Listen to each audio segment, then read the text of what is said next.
Buenas noches, les saluda la alumna Karen Ocaña Dávila. El día de hoy les hablaré acerca de la etapa monárquica de Roma. La época monárquica que tuvo Roma abarca desde el año 753 a.C. hasta el año 110 a.C.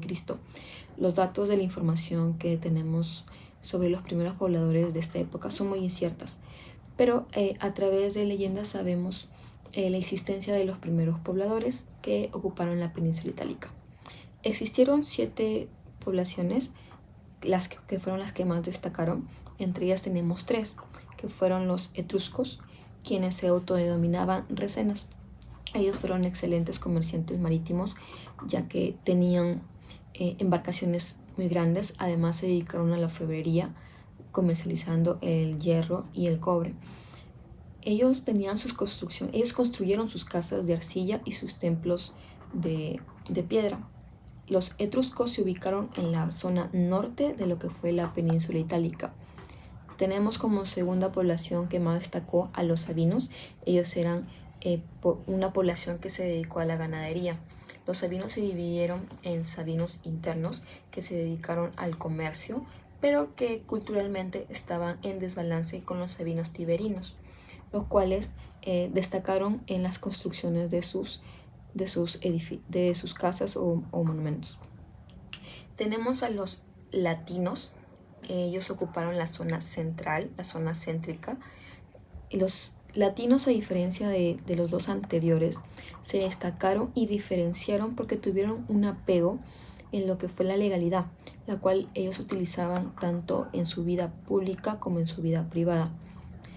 Existen muchas leyendas dentro de cuál fue el origen de los primeros pobladores de la fundación de Roma. Entre ellos tenemos una de las más conocidas, que se encuentra plasmada en la obra La Eneida, ¿no?, de Virgilio, el cual nos dice que un troyano de nombre Eneas huye de la guerra de Troya, refugiándose en tierras itálicas, el cual tuvo como descendencia a su hijo Escanio, que posteriormente tendría que fue de ahí la descendencia de Rómulo, de los hermanos gemelos Rómulo y Remo, quienes fueron abandonados ya que su vida corría peligro, y sobrevivieron gracias a que fueron amamantados por una loba.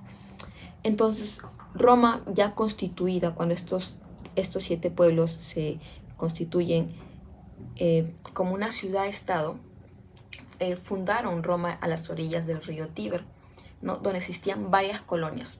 Estas estaban conformadas, como lo mencioné, por los etruscos, los sabinos, los latinos y otras 4 más poblaciones, que al unirse conformaron la Liga de los 7 Montes, que posteriormente fueron conocidos como romanos.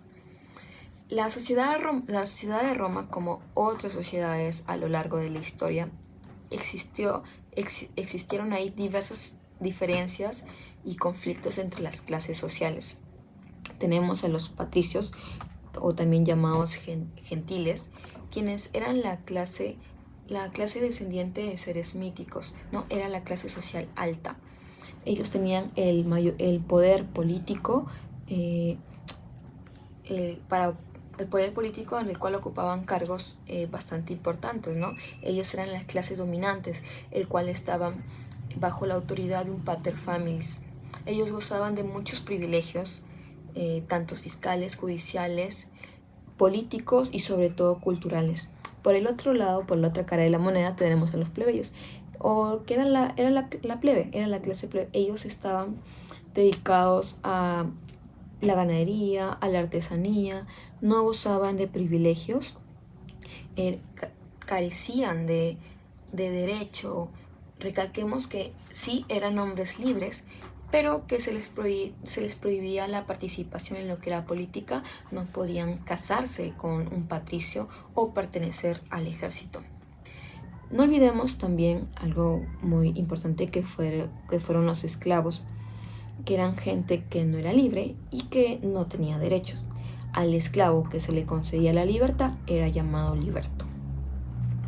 Entonces, Roma ya conformada tuvo 7 monarcas, ¿no? Tuvo 7 monarcas. La Roma conformada, su primer sistema de gobierno fue la monarquía. La autoridad fue el rey, o conocido como Rex. Él era el encargado del poder político, militar y religioso, ¿no? Era el que ejercía era la máxima autoridad y tenía un poder de por vida y sobre todo supremo. En segundo lugar tenemos al Senado, o Consejo de la Nobleza, el cual estaba conformado por los ancianos patricios, que en un primer lugar estuvieron conformados por 100 ancianos, pero que más adelante este número aumentaría a 300. Tenemos también a los comicios. Los comicios era el lugar donde se decidía quiénes podían ir a la guerra, es decir, estaba conformado por patricios que se reunían a declarar leyes. Ellos veían temas de elecciones, de votos, también ellos elegían al rey, y los comicios se dividieron por curias y centurias.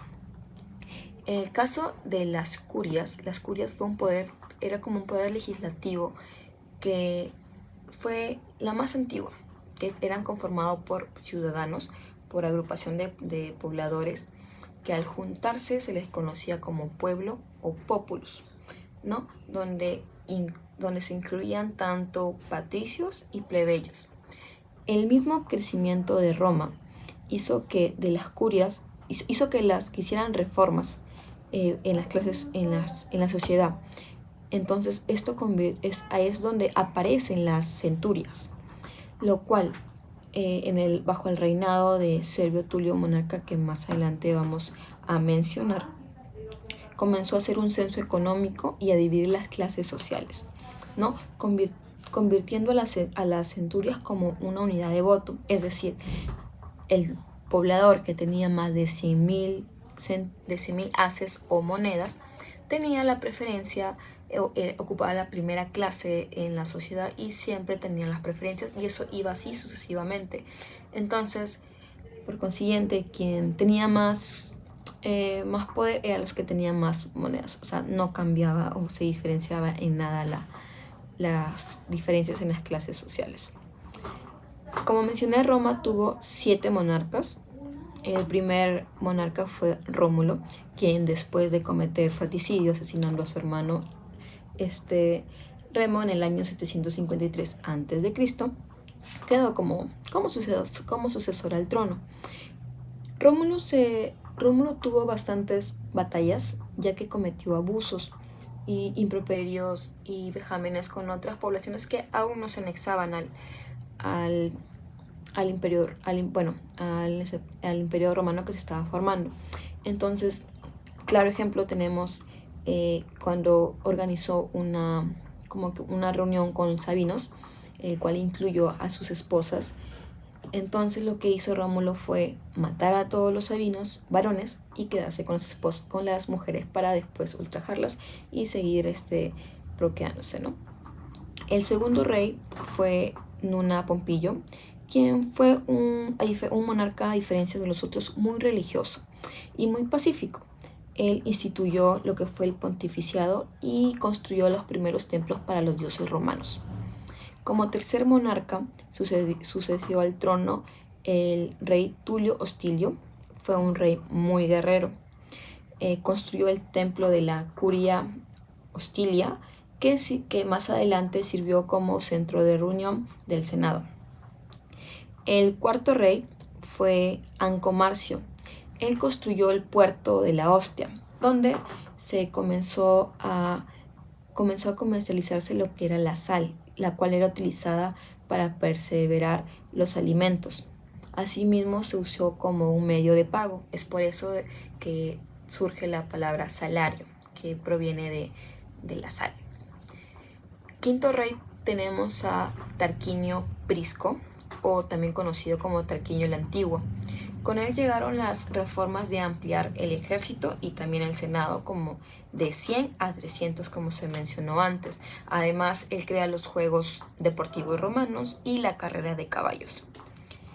Sexto rey tenemos a Servio Tulio. Él fue el yerno del rey anterior y hizo varias reformas de división de las clases sociales, ¿no? ya él cambió lo que era que las clases sociales ya no iban a ser por lazos de consanguinidad ni descendencia, sino que iba a ser ahora por sus riquezas. Entonces él dividió a la población en cuatro tribus, considerando que para él una tribu era un territorio donde habitaban pobladores, ya sean patricios o plebeyos, y los cuales estaban sometidos a lo que era su domicilio. El séptimo rey, último rey, que fue Tarquinio el Soberbio, se coronó rey, como expliqué, después de asesinar a su suegro. Entonces, como su nombre lo dice, fue un monarca muy soberbio que también cometió muchos abusos dentro de lo que era la Roma conformada, así como fuera. Entonces el Senado tomó la decisión de desterrarlo. Con esto, Roma pasa de un sistema de gobierno monárquico a un sistema de gobierno republicano. Gracias.